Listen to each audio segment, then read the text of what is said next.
Hello and welcome back to the Keylink Kitchen. Today's video is all about tabletop melters. We'll talk about the do's and don'ts with this equipment, how to use them, how to clean them, as well as their best uses, and some of the things that can be created using them. There are 3 ways you might temper chocolate, depending on the size of your business. The microwave method, where you supply both the heat and the movement to create a small batch of tempered chocolate. A holding tank, such as this one, which supplies the heat but requires manual agitation for larger batches. This model holds up to 9 litres. And finally, you have the automatic tempering machines, which do all the work for you on a larger scale, but are quite an investment.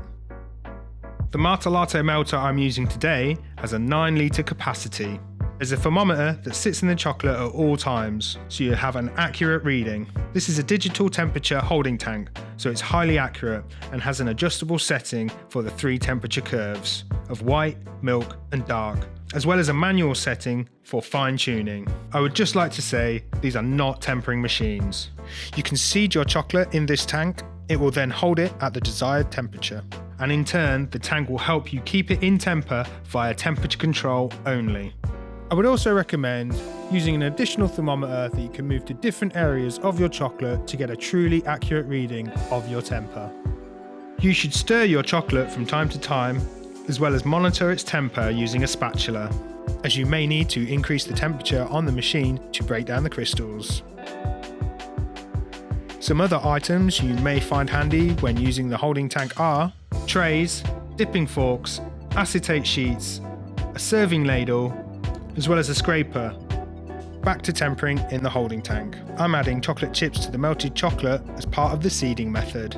Link in the description to find out more of this process. I strongly recommend testing your temper before you start work, and then every 20 minutes or so after that. I like to use a plastic spatula to do this, as it doesn't retain any heat from the environment and will give you a truly accurate reading of your temper. So, back to the melter itself. It sits at a level of medium-large batch productivity without having too much hassle of a large tempering machine. With this product, you can make batch chocolates with minimum investment and relative ease. It's perfect for entry level or any time you need to work with small, portable amounts of chocolate. Essentially, if you're looking to produce your products in a smaller amount of time, then this is the perfect product for you, without having too much hassle of a large tempering machine, and is extremely useful if your working area isn't large enough for this.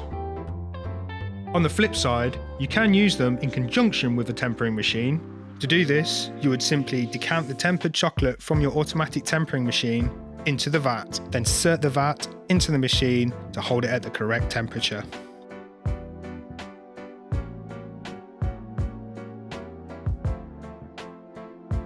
Once you're done for the day, cleaning the machine is quick, easy and simple to do. My best advice would be to let the chocolate set before tipping it out.